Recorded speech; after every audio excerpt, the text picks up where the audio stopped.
Hi everyone, my name is Richard Santoro and I welcome you to Third and Zen, the YouTube channel where I will be sharing my sermons, my thoughts, my messages over the last 20 years or so.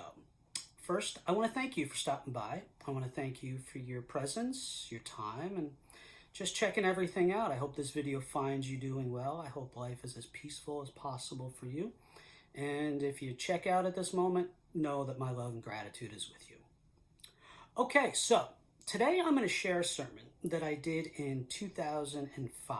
I believe I didn't check before doing this. Oh well, it'll be in the video, in the little thingies. So, let's get started. Everyone take a nice, deep breath. Take a moment. Just breathe. Let your breathing be at the forefront of your mind and the focus of your thoughts. Just your breathing. Maybe be mindful of where you're sitting and soften into your chair. Notice the chair supporting you. Maybe notice your feet on the ground. Just breathe. And if you're holding any tension in your shoulders, just loosen, soften. Maybe if you're holding any in your face, any tension, just release it. In your brow and your jaw. Just give yourself permission to breathe, be still, and ease into the present moment.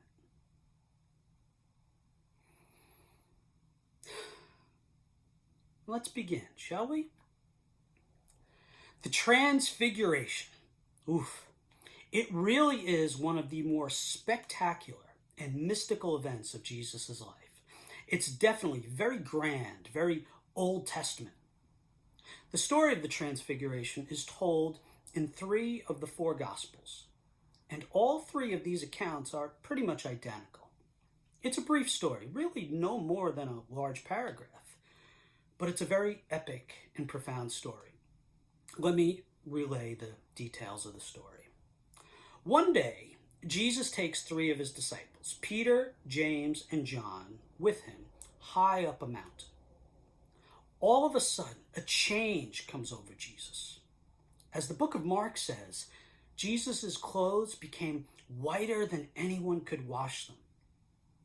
Luke and Matthew's Gospels say his face changed in appearance and was shining like the sun. Next, the disciples see the 2 great prophets, Elijah and Moses, talking with Jesus.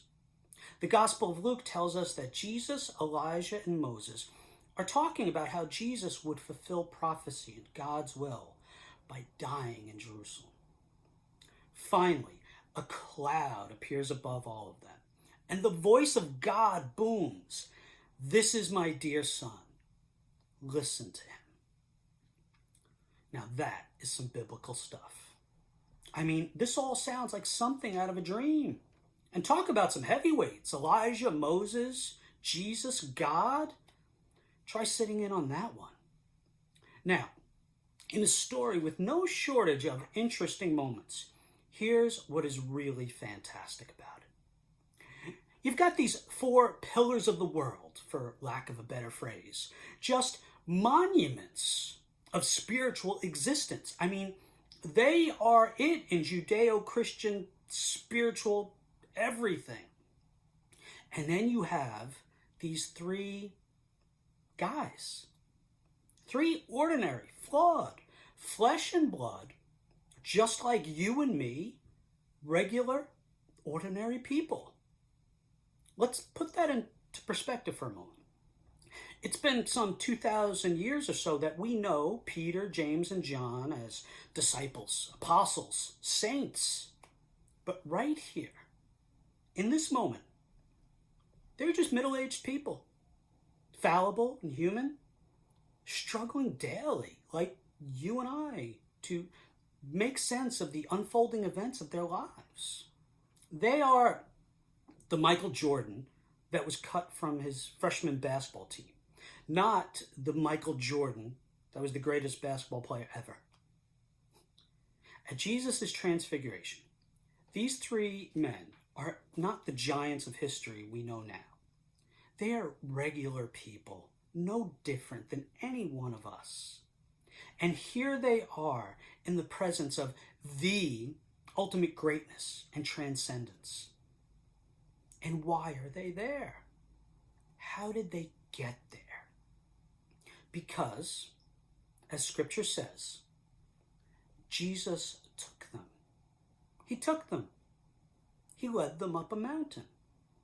Jesus invited them to be present. The Transfiguration of Jesus is not just a holy and glorious and epic moment of change for Jesus the Christ. It is yet another moment that shows us that we have all been given a divine invitation.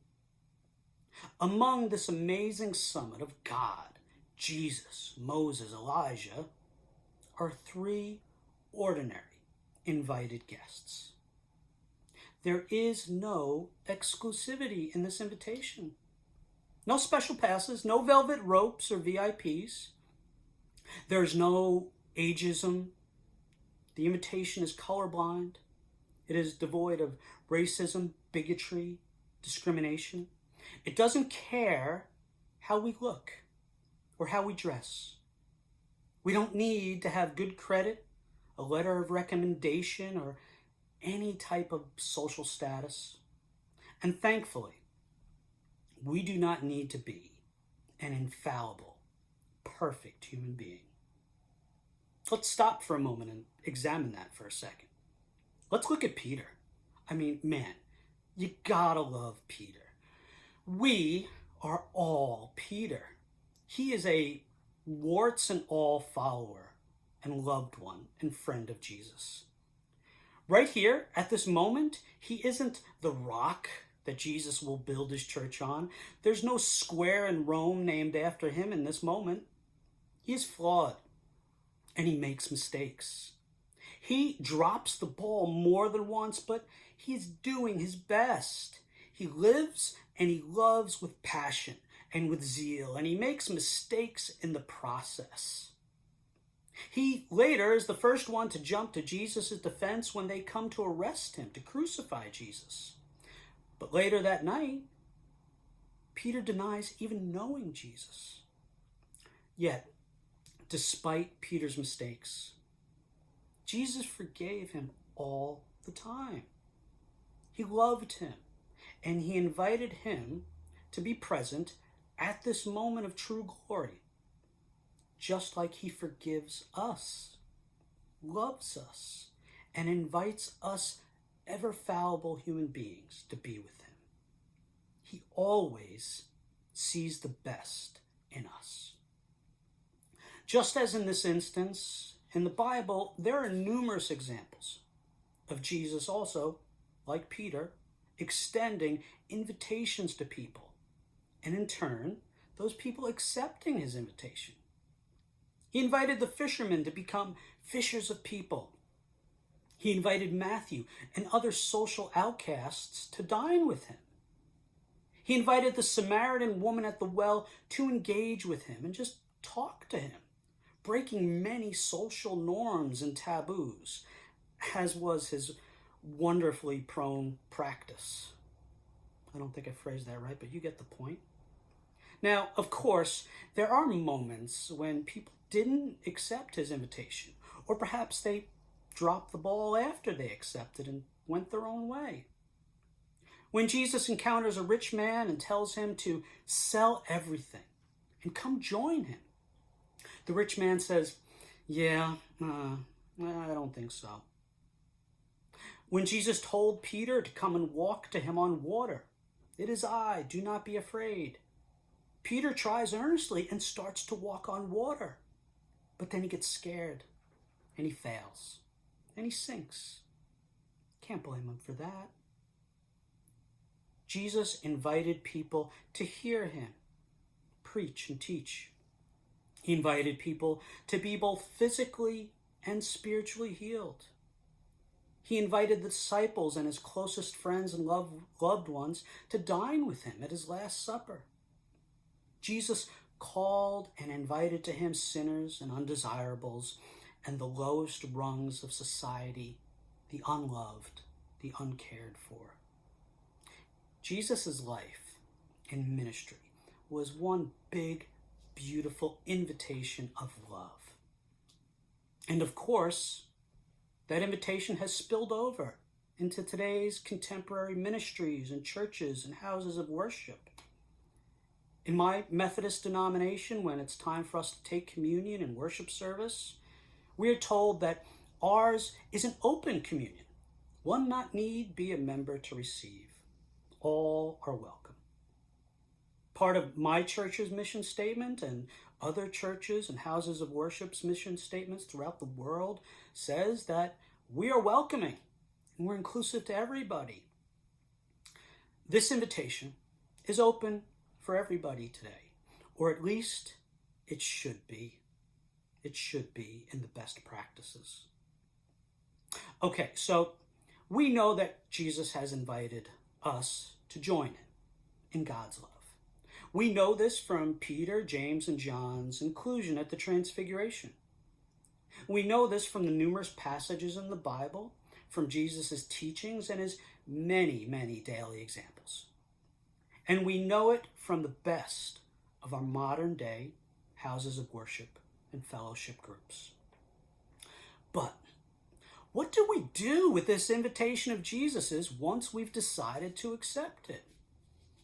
You know, there's a very simple yet powerfully profound moment from Jesus' transfiguration that answers this question for us. When Jesus is high up on that mountain, the voice of God says to Peter, James, and John, who again could just as easily be any one of us, God says, "This is my own dear son. Listen to him." When Jesus invites us, he is not saying, "Come on in, kick off your shoes, let me fix you a drink, a bite to eat, you sit back, you relax, you take it easy, I got it all covered." It's an invitation and a moment of divine instruction meant for us. Listen to him. Listen to Jesus. So when we accept God's invitation, when we accept Jesus' invitation, we are also accepting the instruction. We are also called to act. Think about it for a moment. Think about when we are invited someplace. Think about when we are invited to a barbecue or a birthday party or a wedding or whatever. The moment that we say to ourselves, "Yeah, I think I'll go to that," our brain automatically and instinctively begins to plan right away, doesn't it? What am I going to wear? What am I going to bring? Do I need to get a babysitter? What do I got to do? In the first 10 seconds alone, the wheels in our mind are spinning on what we need to do now that we have accepted an invitation. And there is no greater invitation than that of Jesus. So how could I plan to go in that closet and get my Giants jersey to watch a game with friends, but not map out some sort of plan once I've decided to accept the most important invitation that I will ever receive? Think about the most important aspects of our lives: family, loved ones, home, work, finances, school, retirement. Now think if we approached those aspects of our lives with no agenda, no plan, no clear goal. Think how crazy and chaotic our lives would really be. Many of us still plan out our lives and these things, and life is, still sometimes anarchy, isn't it? That old adage does come to mind. A fail to plan is a plan to fail. So let's treat God's invitation with attentiveness and mindfulness and care. Let's do our best to accept that invitation with the same clear focus that we put into other things of importance in our lives and say, "Yes, I accept the invitation. And here's what I plan to do about it."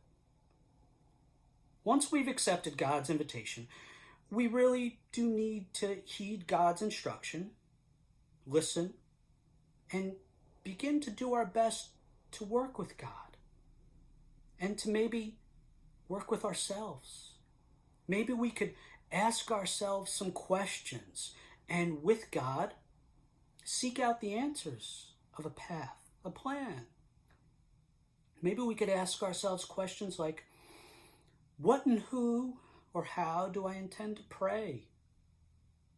How can I budget my time, our time, so that maybe we can have 15 minutes or so each day to commune with God or to meditate or just be still and silent?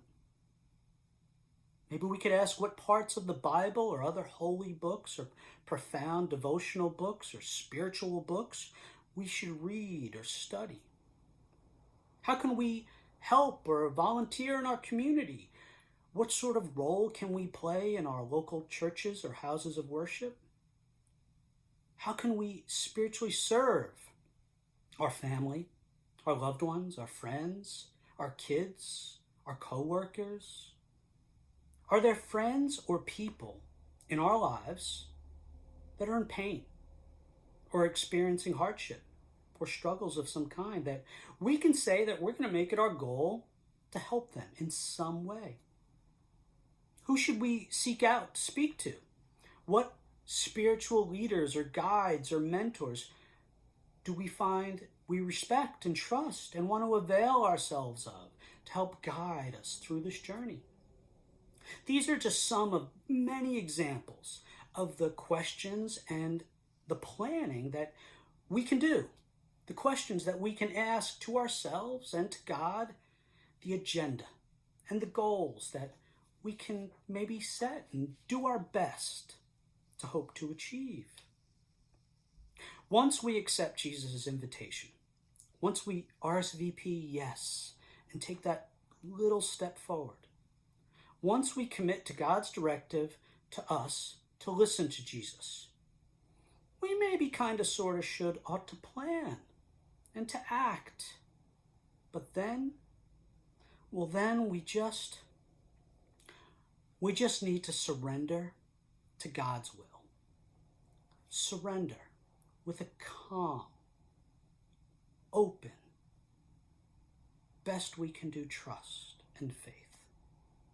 A prayerful faith that perhaps says, Jesus, I humbly and thankfully accept your invitation. I know that you will lead me and guide me through these and all of life's questions, through all my spiritual planning. In the end, I have faith in you. I trust you. I will do my best to listen to you and to adhere to not as I will it, but as you will it. Let me pause here for a moment.